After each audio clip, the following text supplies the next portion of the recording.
Puji Tuhan, Bapak Ibu, Saudara-saudari yang terkasih di dalam Tuhan Yesus Kristus.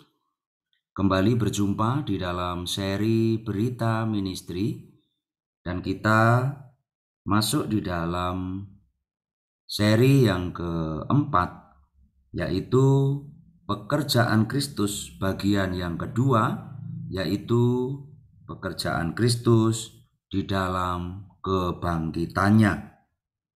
Puji Tuhan, sebelum kita memasuki sesi ini, mari terlebih dahulu kita berdoa.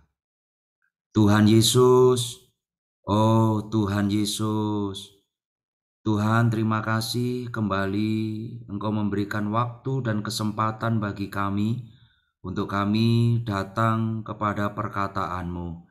Tuhan, sungguh kami membuka roh dan telinga rohani kami untuk mendengar perkataanmu saat ini.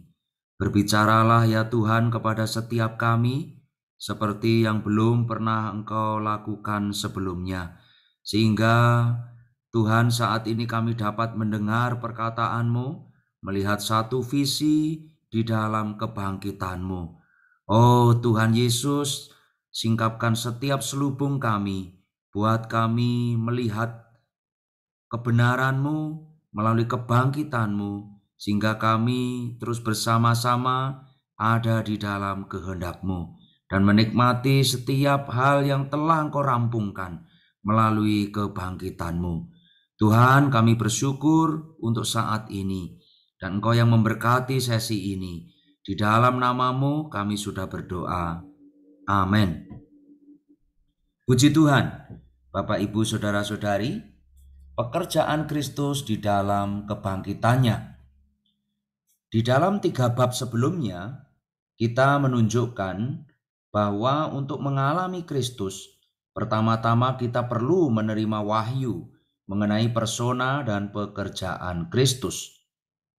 Di dalam bab terakhir yang kemarin kita nikmati, kita membahas apa yang telah dirampungkan Kristus di dalam kehidupannya di bumi dan di dalam kematiannya, yaitu di dalam penyalibannya. Kita menunjukkan bahwa ada 8 butir utama mengenai pekerjaannya di bumi. 2 butir di setiap kitab Injil.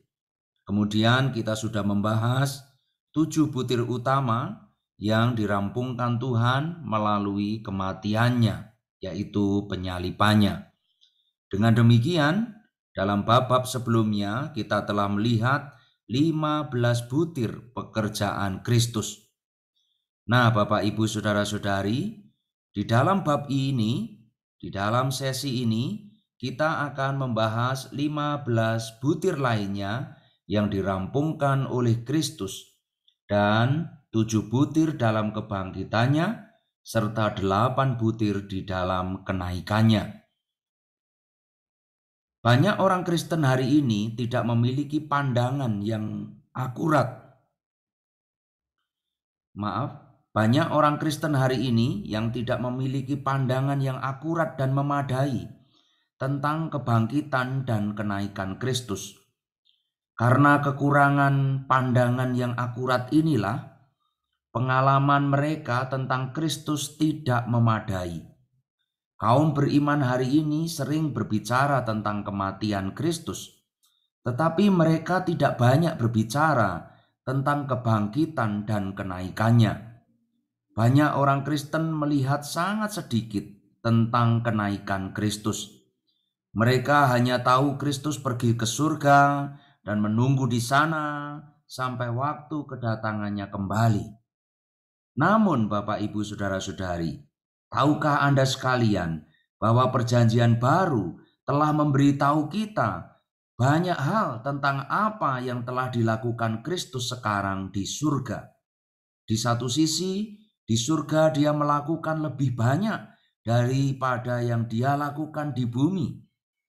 Mereka yang membaca keempat kitab Injil dapat dengan mudah melihat bahwa ketika Yesus ada di bumi, dia melakukan banyak hal, seperti melakukan mujizat dan memberitakan Injil.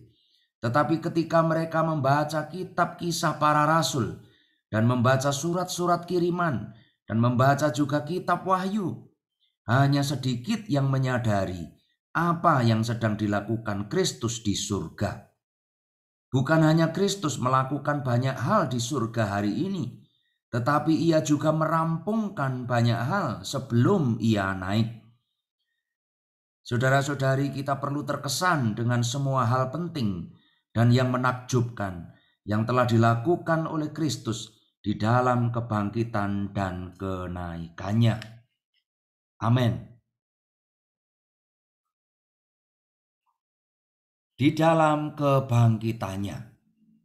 Yang pertama, kebangkitannya membuktikan bahwa Allah memperkenankan pekerjaan penebusan al-muhidnya. Kebangkitan Kristus adalah bukti besar bahwa Allah telah menerima pekerjaan penebusan al-muhidnya. Ini kita temukan di dalam Kisah Para Rasul pasal 3 ayat 15. Kamu telah membunuh perintis kehidupan, tetapi Allah telah membangkitkan dia dari antara orang mati, dan tentang hal itu kami adalah saksi. Setelah Kristus menyelesaikan pekerjaannya di bumi, dia mati di kayu salib untuk menggenapkan penebusan Allah. Pekerjaan penebusannya sangat luar biasa. Namun di mata orang Yahudi, Kristus ditolak oleh Allah. Mereka tidak akan percaya bahwa Allah adalah satu dengan Kristus. Bahwa Allah akan menerima apa yang telah dilakukan Kristus. Pikiran mereka adalah Kristus telah menghujat Allah dan menentang Allah. Seperti yang kita baca di dalam Matius 26 ayat 65. Maka imam besar itu mengoyakkan pakaiannya dan berkata, ia menghujat Allah. Untuk apa kita perlu saksi lagi? Sekarang telah kamu dengar hujatnya. Jadi mereka menolak dia dengan menyalibkan dia dan memasukkannya ke dalam kubur. Orang-orang Yahudi berpikir bahwa memasukkan Kristus ke dalam kubur berarti melakukan pekerjaan yang luar biasa bagi Allah. Tetapi sangat mengejutkan mereka, Allah membangkitkan dia.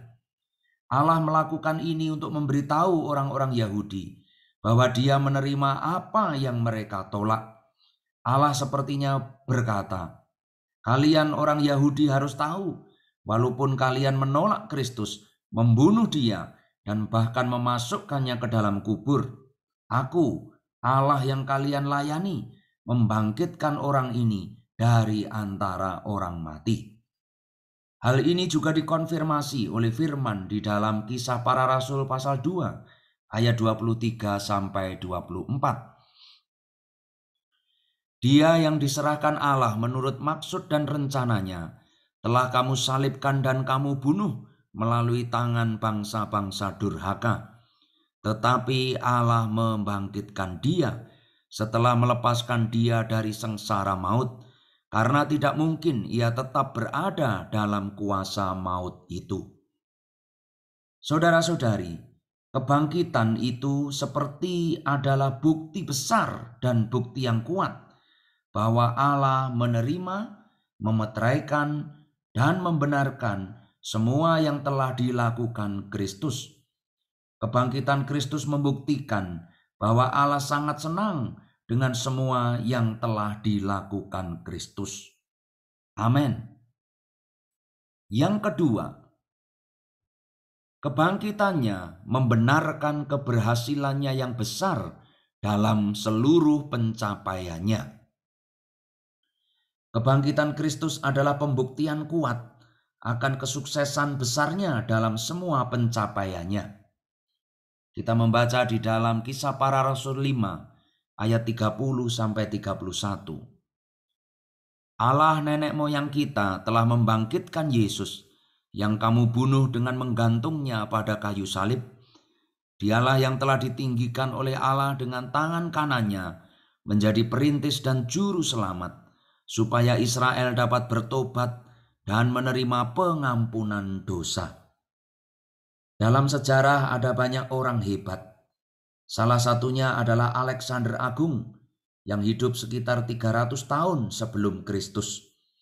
Dia menaklukkan banyak negara ketika dia masih berusia di bawah 35 tahun. Alexander datang dari Makedonia, yaitu bagian utara negara Yunani. Dia membangun dan melatih pasukan yang kuat dan menaklukkan Yunani, Persia, dan Mesir. Tetapi tiba-tiba pada usia 33, dia meninggal. Kematiannya adalah tanda kegagalannya.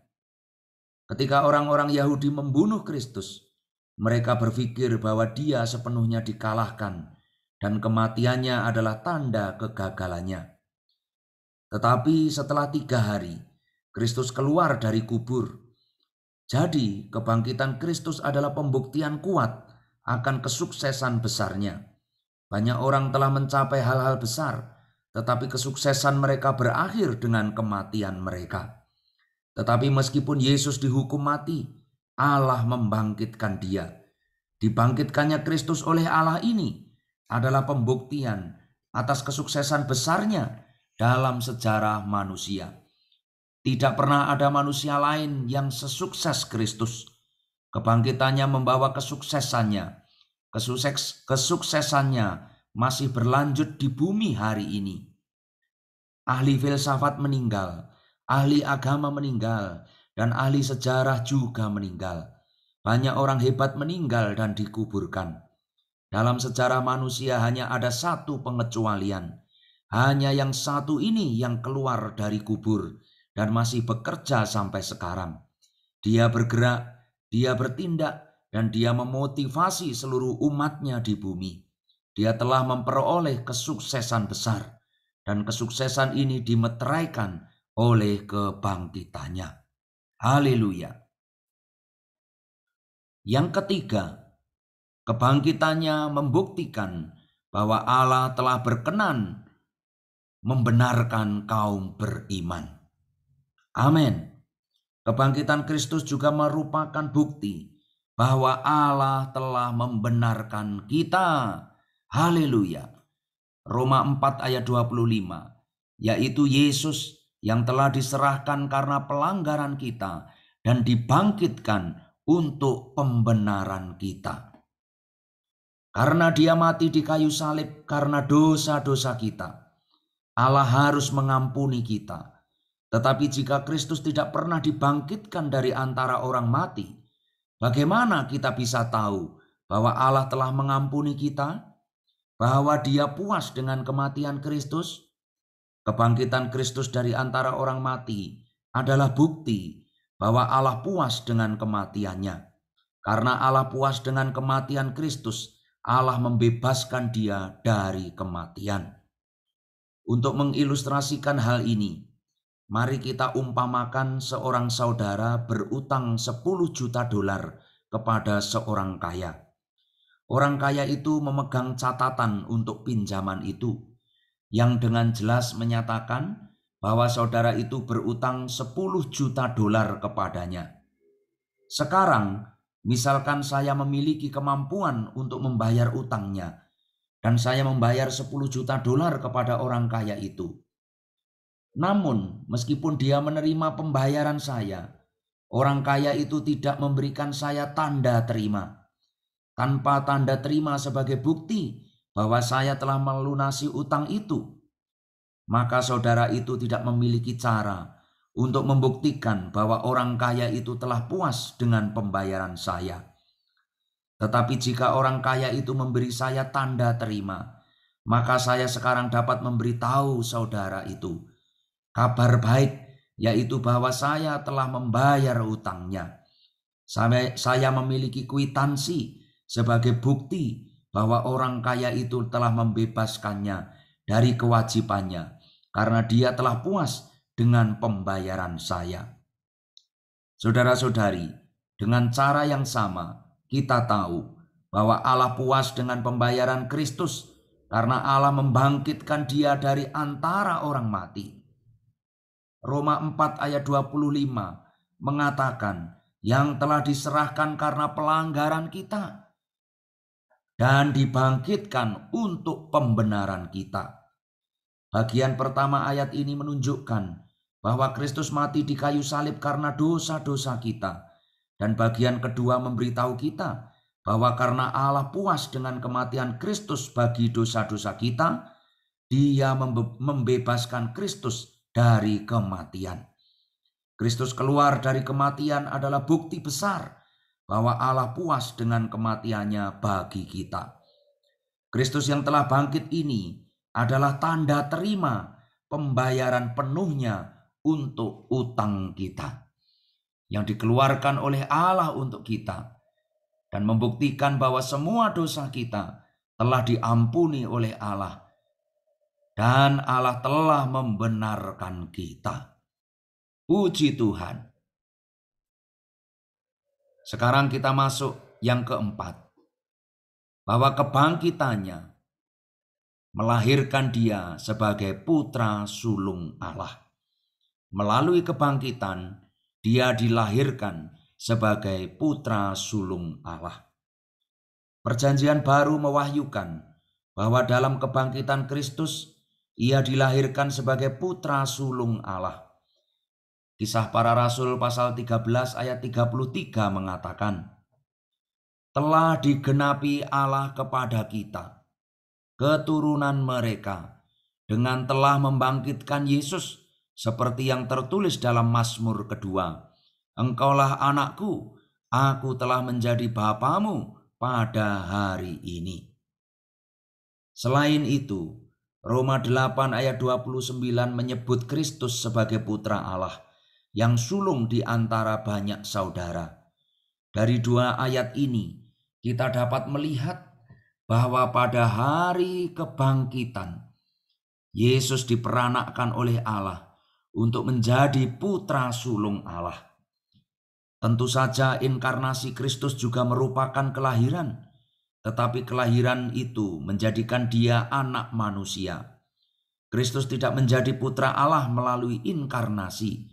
Di kekekalan yang lampau, sebelum inkarnasinya dan sebelum kebangkitannya, Kristus sudah menjadi putra Allah. Alkitab menyatakan bahwa Kristus putra Allah adalah kekal. Allah itu Tritunggal, Bapa, Putra, dan Roh, dan ketiganya adalah kekal. Allah Bapa adalah kekal. Yesaya 9 ayat 5. Sebab seorang anak telah lahir untuk kita, seorang putra telah diberikan untuk kita. Lambang pemerintahan ada di atas bahunya, dan namanya disebutkan orang, Penasihat Ajaib, Allah yang perkasa, Bapa yang kekal, Raja damai. Dan di dalam Ibrani pasal 7 ayat 3 dikatakan bahwa Allah Putra adalah kekal. Ia tidak berpapa, tidak beribu, tidak bersilsilah, harinya tidak berawal dan hidupnya tidak berkesudahan. Dan karena ia dijadikan sama dengan anak Allah, ia tetap menjadi imam sampai selama-lamanya. Kemudian di dalam Ibrani 9 ayat 14 dikatakan bahwa Allah Roh adalah kekal. Terlebih lagi darah Kristus yang melalui Roh yang kekal telah mempersembahkan dirinya sendiri kepada Allah sebagai persembahan yang tidak bercacat, akan menyucikan hati nurani kita dari perbuatan-perbuatan yang sia-sia, supaya kita dapat beribadah kepada Allah yang hidup. Menjadi kekal berarti tidak memiliki awal dan tidak memiliki akhir. Pelajar Alkitab terkadang menggunakan lingkaran untuk menandakan kekekalan. Lingkaran tidak memiliki awal dan tidak memiliki akhir. Dan sulit untuk mengatakan apakah satu titik pada lingkaran muncul sebelum atau sesudah titik lainnya. Dengan cara yang sama, Bapa, Putra, dan Roh semuanya kekal, tidak memiliki awal atau akhir. Ibrani 7 ayat 3 memberitahu kita bahwa Putra dan Allah adalah kekal, harinya tidak berawal dan hidupnya tidak berkesudahan. Wahyu dalam Alkitab bukanlah Bapa ada sebelum Putra, dan putra muncul setelah bapa, atau roh datang setelah putra. Sebaliknya Alkitab mengatakan bahwa ketiganya kekal. Putra Allah itu kekal, namun putra Allah yang kekal ini lahir sebagai anak manusia sekitar 2000 tahun yang lalu. Dalam inkarnasinya dia dilahirkan dari Maria, dan dengan kelahirannya itu dia menjadi anak manusia. Karena itu inkarnasinya adalah kelahiran pertamanya. Tetapi Alkitab juga memberitahu kita bahwa Kristus memiliki kelahiran kedua. Dalam kelahiran pertamanya, Kristus dilahirkan sebagai anak manusia, dan dalam kelahiran yang keduanya, ia dilahirkan sebagai putra sulung Allah. Di satu sisi, Yohanes pasal 3 ayat 16 mengatakan, karena Allah begitu mengasihi dunia ini, sehingga ia telah mengaruniakan anaknya yang tunggal, supaya setiap orang yang percaya kepadanya tidak binasa, melainkan beroleh hidup yang kekal. Ayat ini menunjukkan bahwa Kristus adalah putra tunggal Allah. Tetapi di pihak lain, di dalam Roma pasal 8 ayat 29 mengatakan, sebab semua orang yang dipilihnya dari semula, mereka juga ditentukannya dari semula untuk menjadi serupa dengan gambaran anaknya, supaya ia, anaknya itu, menjadi yang sulung di antara banyak saudara. Saudara-saudari, pernahkah Anda menganggap bahwa Kristus adalah putra Allah dalam dua cara? Ya, pertama-tama ia adalah putra tunggal Allah, dan dalam cara kedua ia adalah putra sulung di antara banyak saudara. Roma 8 ayat 29 mengatakan bahwa kaum beriman harus diserupakan bukan dengan gambar putra tunggal, tetapi dengan gambar putra sulung Allah. Pada titik ini kita perlu bertanya pada diri sendiri, apa perbedaan putra tunggal dan putra sulung? Tanggapan pertama kita mungkin mengatakan bahwa putra tunggal tidak memiliki saudara, tetapi putra sulung memiliki banyak saudara. Meskipun ini benar, kita masih perlu bertanya, apa perbedaannya di dalam putra Allah itu sendiri? Perbedaan antara putra tunggal Allah dalam kekekalan yang lampau dan putra sulung Allah dalam kebangkitan, yaitu dalam kekekalan yang lampau sebelum inkarnasinya. Dia hanya memiliki keilahian tanpa keinsanian, tetapi melalui proses inkarnasi, dia mengenakan keinsanian, dia menempuh kehidupan insani, masuk ke dalam kematian, dan keluar dalam kebangkitan. Dalam kebangkitan dia masih tetap putra Allah menurut keilahiannya. Tetapi ada sesuatu yang lebih. Dia juga memiliki keinsanian yang diperolehnya melalui inkarnasi. Keinsanian yang dia kenakan dalam inkarnasi juga dibawa ke dalam kebangkitan untuk mengambil bagian dalam status keputraan. Itulah sebabnya Kisah Para Rasul pasal 13 ayat 33 mengatakan bahwa pada hari kebangkitan Kristus diperanakkan dari Allah untuk menjadi putra Allah. Itu berarti bahwa kebangkitan memputrakan keinsaniannya, menjadikannya juga putra Allah.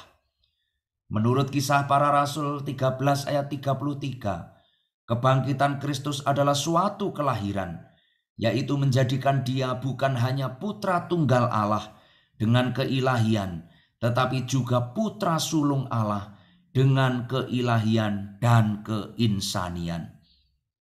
Hari ini, Kristus adalah putra Allah dalam dua hal. Ia adalah putra tunggal Allah, dan ia juga putra sulung Allah. Namun, jika dia hanya putra tunggal Allah, dia tidak dapat memiliki banyak saudara. Untuk memiliki kita sebagai saudara-saudaranya, dia harus memiliki keinsaniannya. Tetapi sebagai putra tunggal Allah di dalam kekekalan yang lampau, dia hanya memiliki keilahian, bukan keinsanian. Namun demikian, dalam inkarnasinya, Kristus mengenakan keinsanian, dan melalui kebangkitan, dia membawa keinsanian ini ke dalam keputraan. Dengan cara ini, dia menjadi putra sulung Allah dengan keilahian dan keinsanian. Kemudian sebagai roh pemberi hayat, dia masuk ke dalam kita untuk menjadikan kita juga anak-anak Allah. Sekarang kita adalah banyak anak Allah yang diserupakan bukan hanya dengan gambar putra tunggal Allah, tetapi juga dengan putra sulungnya. Karena itu, sebagai putra sulung Allah, Kristus memiliki banyak saudara. Kita semua perlu melihat bahwa dilahirkan sebagai putra sulung Allah adalah pekerjaan besar yang dirampungkan Kristus melalui kebangkitannya. Meskipun jelas diajarkan dalam Alkitab, banyak orang Kristen belum pernah melihat hal ini. Pada hari kebangkitannya, Kristus diperanakkan oleh Allah dalam keinsaniannya. Ia menjadi putra sulung Allah untuk menghasilkan banyak anak Allah. Kita perlu menyadari bahwa tanggal kelahiran kembali kita adalah tanggal kebangkitan Kristus. Ketika Kristus dibangkitkan dari antara orang mati, kita semua orang beriman dibangkitkan bersama dengan Dia. 1 Petrus pasal 1 ayat 3. Terpujilah Allah dan Bapa Tuhan kita Yesus Kristus, yang karena rahmat-Nya yang besar telah membuat kita lahir kembali melalui kebangkitan Yesus Kristus dari antara orang mati kepada hidup yang penuh pengharapan. Melalui kebangkitannya, dia dilahirkan untuk menjadi putra sulung Allah. Dan pada saat yang sama, semua orang berimannya dilahirkan untuk menjadi banyak anak Allah. Pada hari kebangkitan Kristus, seluruh umat pilihan Allah dibangkitkan dan dilahirkan untuk menjadi banyak anak Allah. Sekarang Allah memiliki banyak anak dengan keilahian dan keinsanian. Tetapi di antara banyak anak ini, hanya putra sulung yang merupakan putra tunggalnya. Putra tunggal Allah ini, dalam keinsaniannya yang telah bangkit, juga adalah putra sulung Allah. Sebagai putra sulung Allah, ia memiliki keilahian dan keinsanian. Dan kita, kaum berimannya, sebagai banyak anak Allah, juga memiliki sifat insani dan sifat ilahi. 2 Petrus pasal 1 ayat 4. Dengan jalan itu ia telah menganugerahkan kepada kita janji-janji yang berharga dan sangat besar, supaya olehnya kamu boleh mengambil bagian dalam kodrat ilahi dan luput dari hawa nafsu duniawi yang membinasakan dunia. Sekarang hari demi hari kita diserupakan dengan gambar putra sulung Allah.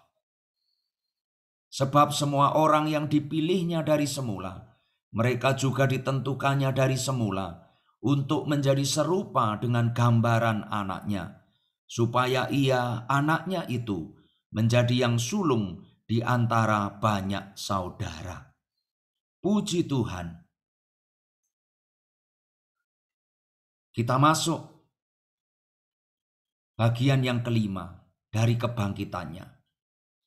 Melalui kebangkitannya, dia membebaskan hayat ilahinya untuk perkembangbiakannya. Amin. Di dalam kebangkitannya, Kristus juga membebaskan hayat ilahinya untuk perkembangbiakannya. Yohanes 12 ayat 24. Sesungguhnya aku berkata kepadamu, jika biji gandum tidak jatuh ke dalam tanah dan mati, ia tetap satu biji saja. Tetapi jika ia mati, ia akan menghasilkan banyak buah. 1 Petrus 1 ayat 3. Terpujilah Allah dan Bapa Tuhan kita Yesus Kristus, yang karena rahmat-Nya yang besar telah membuat kita lahir kembali melalui kebangkitan Yesus Kristus dari antara orang mati kepada hidup yang penuh pengharapan. Ketika Tuhan Yesus mati sebagai sebutir gandum, hayat ilahi batiniahnya bangkit untuk tumbuh. Dalam kebangkitannya, hayat ini dibebaskan untuk menghasilkan banyak butir sebagai perbanyakannya. Perbanyakan ini adalah perluasannya. Satu butir dikembangbiakkan menjadi banyak butir. Kristus merampungkan pekerjaan besar ini dalam kebangkitannya. Puji Tuhan. Yang keenam, dengan kebangkitannya, Dia dimuliakan agar Allah dapat dimuliakan di dalam Dia. Selain itu, kebangkitan Kristus adalah pemuliaannya agar Allah dimuliakan di dalam Dia. Yohanes 12 ayat 28. Bapa, muliakanlah namamu. Lalu terdengarlah suara dari surga. Aku telah memuliakannya, dan aku akan memuliakannya lagi. Yohanes 13 ayat 31 dan 32. Sesudah Yudas pergi, berkatalah Yesus, sekarang anak manusia dimuliakan, dan Allah dimuliakan di dalam Dia. Jikalau Allah dimuliakan di dalam Dia, Allah akan memuliakan Dia juga di dalam dirinya, dan akan memuliakan Dia dengan segera. Yohanes 17 ayat 1. Demikianlah kata Yesus. Lalu ia menengadah ke langit dan berkata, Bapa, telah tiba saatnya, muliakanlah anakmu, supaya anakmu memuliakan engkau.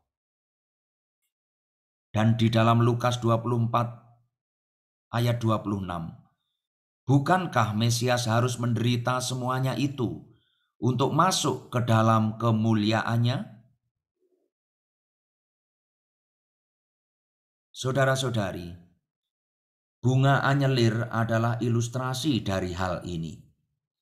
Ketika benih anyelir itu ditanam, di satu sisi bunga anyelir itu tersembunyi di dalam biji.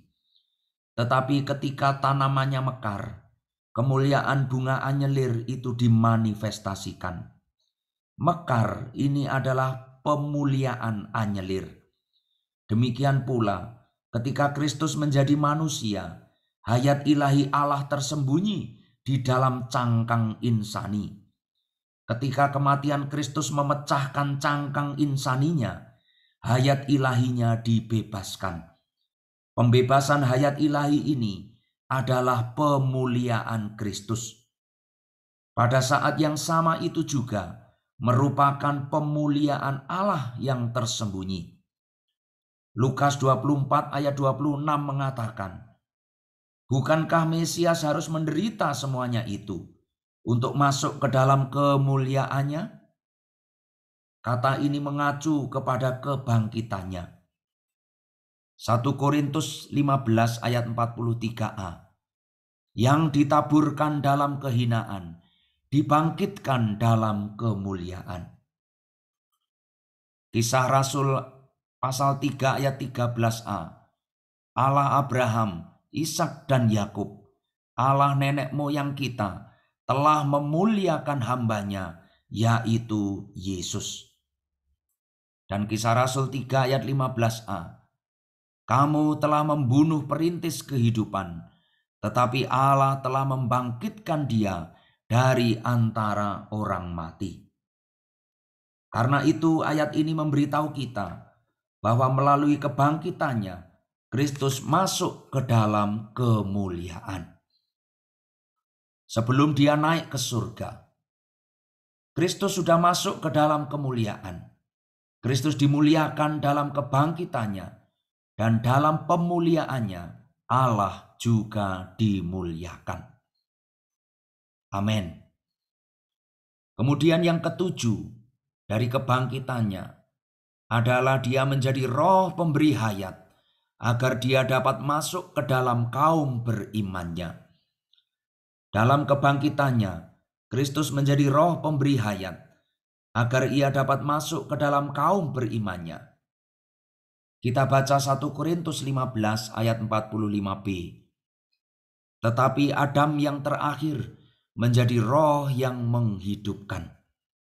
Kemudian Yohanes 20 ayat 22. Sesudah berkata demikian, Ia mengembusi mereka dan berkata, terimalah Roh Kudus. Sewaktu Dia ada di dalam daging, Dia hanya bisa berada di antara kaum beriman. Dia tidak memiliki cara untuk masuk ke dalam Petrus, Yohanes, atau masuk ke dalam murid-murid lainnya. Tetapi dalam kebangkitan, Kristus menjadi roh pemberi hayat. Dan pada hari kebangkitan, Dia kembali kepada murid-murid dan menghembuskan dirinya sebagai roh ke dalam mereka.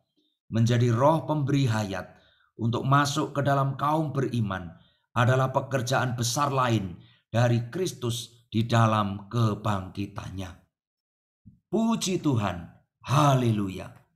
Inilah 7 butir penting dari pekerjaan Kristus di dalam kebangkitannya. Saudara-saudari, kita boleh sekali lagi mengingat pekerjaan Kristus 7 butir di dalam kebangkitannya ini. Yang pertama adalah membuktikan bahwa Allah memperkenan pekerjaan penebusan al-muhidnya. 2, membenarkan keberhasilannya yang besar dalam seluruh pencapaiannya. 3, membuktikan bahwa Allah telah membenarkan kaum beriman.